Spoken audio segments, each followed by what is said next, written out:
Assalamualaikum warahmatullahi wabarakatuh. Perkenalkan, nama saya Miftahusada dengan NPM 20210115000826. Saya mahasiswi dari Universitas Indraprasta PGRI dengan program studi bimbingan dan konseling. Baik, kali ini saya akan memberikan simulasi terkait layanan individu atau layanan pribadi dengan topik pembahasan pribadi yang berkarakter. Berikut simulasinya. Assalamualaikum warahmatullahi wabarakatuh. Selamat pagi anak-anak. Salam sejahtera untuk kita semua. Apa kabar hari ini? Alhamdulillah baik. Ada yang lagi kurang sehat atau tidak enak badan? Semoga cepat sembuh ya bagi siswa yang sedang kurang sehat atau tidak enak badan. Alhamdulillahirrabbilalamin. Sebelumnya Ibu mau mengucapkan terima kasih banyak kepada kalian semua karena sudah hadir di kelas pada pagi hari ini. Semoga ruang kelas ini mampu membawa kenyamanan untuk kita semua yang ada di dalam ruang kelas ini, sehingga kegiatan pada hari ini mampu berjalan hingga selesai. Ibu senang sekali Ibu bisa melihat wajah-wajah anak-anak yang penuh dengan semangat, sehingga Ibu juga ikut bersemangat dalam melaksanakan kegiatan pada hari ini. Baik anak-anak sekalian, sebelum kita memulai kegiatan kita pada pagi hari ini, alangkah baiknya kita berdoa terlebih dahulu sebagai bentuk rasa syukur kita terhadap Allah Subhanahu wa Ta'ala atas nikmat dan rizki yang telah Allah berikan kepada kita, sehingga kita dapat berkumpul di kelas pada pagi hari ini. Berdoa menurut ajaran agamanya masing-masing. Berdoa dimulai.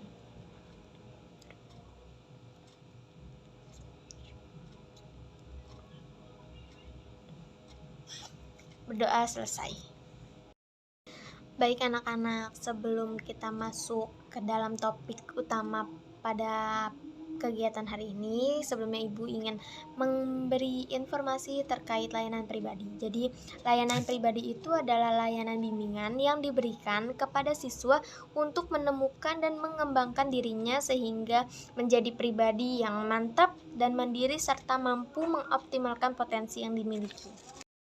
Nah, dari pengertian layanan pribadi itu sendiri dapat kita simpulkan tujuan dari layanan pribadi.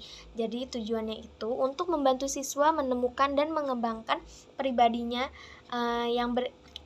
sehingga menjadi pribadi yang beriman dan bertakwa kepada Tuhan Yang Maha Esa, mantap dan mandiri serta sehat jasmani dan rohani. Dan juga pribadi tersebut mampu mengoptimalkan potensi yang dimiliki diri sendiri.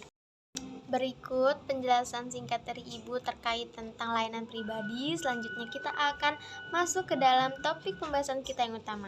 Sebelumnya Ibu mau bertanya, adakah di sini yang sudah mengetahui kita akan bahas tentang apa? Angkat tangan. Oke, baik, gak ada ya, belum ada yang tahu. Jadi pada pagi hari ini kita akan bahas tentang pribadi yang berkarakter. Sebelumnya, Ibu mau bertanya lagi, apakah ada yang tahu pribadi yang berkarakter itu seperti apa? Belum, baik. Izinkan Ibu untuk menjelaskan ya sedikit. Nah, tapi sebelum Ibu menjelaskan tentang pribadi yang berkarakter, izinkan Ibu untuk menginformasikan kepada kalian tujuan dari kegiatan kita pada pagi hari ini. Jadi tujuannya itu yaitu kalian mampu memiliki perasaan positif untuk membangun pribadi yang berkarakter yang akan berkontribusi pada peningkatan mutu karakter bangsa. Nah, anak-anak sudah mengetahui tentang pengertian layanan pribadi dan tujuan layanan pribadi, serta anak-anak juga sudah mengetahui tujuan dari kegiatan kita pada pagi hari ini. Sekarang kita masuk ke topik pembahasan kita, yaitu pribadi yang berkarakter. Nah, mengapa agama, keluarga, dan masyarakat itu dapat dikatakan sebagai nilai-nilai kehidupan seseorang? Karena yang pertama, tentang agama. Jadi dalam agama apapun akan mengajarkan nilai-nilai perilaku kebaikan yang membimbing penganutnya untuk bersikap dan bertindak yang positif. Jadi hal ini itu dapat dibuktikan bahwa bila seseorang yang jauh dari bimbingan agama, maka seseorang itu akan cenderung untuk berperilaku negatif. Nah, kenapa keluarga juga dapat dikatakan sebagai sumber dari nilai kehidupan? Karena keluarga yang harmonis itu akan memberikan cinta kasih dan contoh keteladanan bagi anak-anaknya. perhatian, dan kehangatan cinta dari seorang ibu mampu memberikan keseimbangan jiwa bagi anaknya. Perlindungan dan perjuangan seorang ayah akan memberikan inspirasi kepada anaknya untuk senantiasa mempertahankan kehidupan dengan martabat yang mulia. Nah, maaf nih, keluarga yang broken home itu dapat menimbulkan keguncangan jiwa dan kelemahan hati bagi seorang anak walaupun kita sudah menemukan beberapa contoh kecil seseorang yang berhasil walau tumbuh di lingkungan keluarga yang hancur. Nah, selanjutnya masyarakat. Nah, jadi pendidikan masyarakat terhadap seorang ayah itu adalah pendidikan hakiki yang sesungguhnya. Lingkungan yang sehat akan menjadi pondasi dan lahan persemaian benih jiwa yang tangguh dalam menempuh kehidupan. Tatanan kehidupan sosial budaya akan memperkaya pengalaman hidup seseorang dan menjadikannya lebih arif dan bijaksana serta bertoleransi terhadap perbedaan. Nah, jadi ia menyadari nih bahwa ia berada dalam suatu sistem kehidupan yang multi aspek. Jadi ketika itu ia akan mampu memberi apresiasi terhadap keanekaragaman berbagai suatu mozaik penuh warna yang indah dan simetris. Nah, berikut tadi merupakan penjelasan singkat dari Ibu terkait pribadi yang berkarakter. Nah, sebelum Ibu masuk ke dalam materi 9 inti yang mampu mendorong pengimplementasian pribadi yang berkarakter, apakah ada yang mau bertanya? Oke, jika tidak, mari kita lanjut. Oke, karena tidak ada yang ingin bertanya, Ibu akan melanjutkan pembahasan materi kita pada hari ini, yaitu yang kedua tentang 9 nilai inti yang mendorong pengimplementasian pendidikan pribadi yang berkarakter. Jadi yang pertama itu ada jujur. Jadi kejujuran itu merupakan nilai dasar yang menjadi landasan utama bagi penegakan integritas diri seseorang. Jadi tanpa adanya kejujuran, itu mustahil seseorang itu bisa menjadi pribadi yang berkarakter atau berintegritas. Jadi seseorang itu dituntut untuk bisa berkata jujur dan transparan serta tidak berdusta baik terhadap diri sendiri maupun orang lain. Kejujuran juga akan terbawa dalam bekerja sehingga dapat membentengi diri terhadap godaan untuk berbuat curang. Selanjutnya itu adalah sikap peduli. Jadi kepedulian sosial kepada sesama itu menjadikan seseorang memiliki sifat kasih sayang. Individu atau kita yang memiliki jiwa sosial tinggi akan memperhatikan lingkungan sekelilingnya.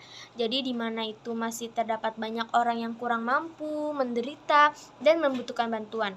Pribadi dengan jiwa sosial tidak akan tergoda untuk memperkaya diri sendiri dengan cara yang tidak benar, tetapi ia malah berupaya untuk menyisihkan sebagian penghasilannya untuk membantu sesama. Nah, yang ketiga yaitu sikap mandiri. Kemandirian itu membentuk karakter yang kuat pada diri seseorang, menjadi tidak terlalu bergantung kepada orang lain. Mentalitas kemandirian yang dimiliki seseorang itu memungkinkan untuk mengoptimalkan daya pikirnya guna bekerja secara efektif. Terus jejaring sosial yang dimiliki pribadi yang mandiri dimanfaatkan untuk menunjang pekerjaannya tetapi tidak untuk mengalihkan tugasnya. Pribadi yang mandiri itu tidak akan menjalin hubungan dengan pihak-pihak yang tidak bertanggung jawab demi mencapai keuntungan sesaat. Selanjutnya disiplin. Disiplin adalah kunci keberhasilan semua orang. Jadi ketekunan dan konsistensi untuk terus mengembangkan potensi diri itu membuat seseorang akan selalu mampu memberdayakan dirinya dalam menjalani tugasnya. Kepatuhan pada prinsip kebaikan dan kebenaran itu menjadi pegangan utama dalam bekerja. Seseorang yang mempunyai pegangan kuat terhadap nilai kedisiplinan tidak akan terjerumus dalam kemalasan yang mendambakan kekayaan dengan cara yang mudah.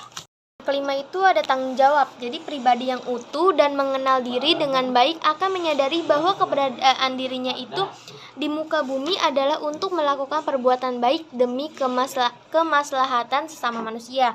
Segala tindak tanduk dan kegiatan yang dilakukannya akan dipertanggungjawabkan sepenuhnya kepada Tuhan Yang Maha Esa, masyarakat, negara, dan bangsanya. Dengan kesadaran seperti ini, maka seseorang itu tidak akan tergelincir dalam perbuatan tercela atau nista.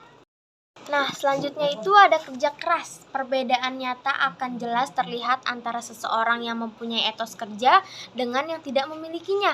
Individu yang beretos kerja akan selalu berupaya meningkatkan kualitas hasil kerjanya demi terwujudnya kemanfaatan publik yang sebesar-besarnya. Ia mencurahkan daya pikir dan kemampuannya itu untuk melaksanakan tugas dan berkarya dengan sebaik-baiknya. Ia tidak akan mau tuh memperoleh sesuatu tanpa mengeluarkan keringat. Nah, selanjutnya ada sederhana. Jadi, pribadi yang berintegritas tinggi atau yang berkarakter adalah seseorang yang menyadari kebutuhan dan berupaya memenuhi kebutuhannya dengan semestinya tanpa berlebih-lebihan. Jadi, ia itu tidak akan tunggu tergoda untuk hidup dalam gelimang kemewahan. Kekayaan utama yang menjadi modal kehidupannya itu adalah ilmu pengetahuan. Ia sadar nih bahwa mengejar harta itu tidak akan pernah ada habisnya karena hawa nafsu keserakahan akan selalu memacu untuk mencari harta sebanyak-banyaknya. Nah, selanjutnya itu ada sikap berani. Jadi, seseorang yang memiliki karakter kuat akan memiliki keberanian untuk menyatakan kebenaran dan menolak kebatilan atau kebohongan. Jadi, ia itu tidak akan mentoleransi adanya penyimpangan dan berani menyatakan penyangkalan secara tegas. Ia juga berani berdiri sendiri dalam kebenaran walaupun semua teman-temannya itu melakukan perbuatan yang menyimpang dari hal yang semestinya. Jadi, ia itu nggak akan takut nih dimusuhin dan tidak memiliki teman kalau ternyata mereka mengajak kepada hal-hal yang menyimpang. Pribadi dengan karakter yang baik akan menyadari bahwa apa yang dia terima itu sesuai dengan jeripayanya. Jadi ia nggak akan nih menuntut untuk mendapatkan lebih dari apa yang dia sudah upayakan. Jadi bila seorang pemimpin, maka ia akan memberikan kompensasi yang adil kepada rekan-rekannya sesuai dengan kinerjanya. Ia juga ingin mewujudkan keadilan dan kemakmuran bagi masyarakat dan bangsanya. Nah, baik anak-anak, berikut tadi merupakan penjelasan dari Ibu terkait 9 nilai yang mampu mendorong dalam pengimplementasian pendidikan pribadi yang berkarakter. Jika ada yang bertanya atau ingin berpendapat, silakan. Ibu persilahkan. Baik, jika tidak ada, Ibu akan mengirimkan PowerPoint kegiatan belajar kita pada hari ini. Baik anak-anak, jika sudah tidak ada lagi yang ingin bertanya atau berpendapat dan PowerPoint juga sudah Ibu berikan melalui WhatsApp grup, anak-anak bisa simak dan pahami lebih dalamnya itu di rumah, dipelajari kembalinya di rumah gitu. Jadi, izinkan Ibu untuk mengakhiri kegiatan kita pada pagi hari ini. Terima kasih banyak sudah mengikuti dari awal hingga akhir, sudah mendengarkan, mencoba memahami, dan mencoba memberikan pendapat serta pertanyaan. Terima kasih. Wassalamualaikum warahmatullahi wabarakatuh. Nah, sekian simulasi dari saya. Kurang lebihnya mohon maaf. Wassalamualaikum warahmatullahi wabarakatuh.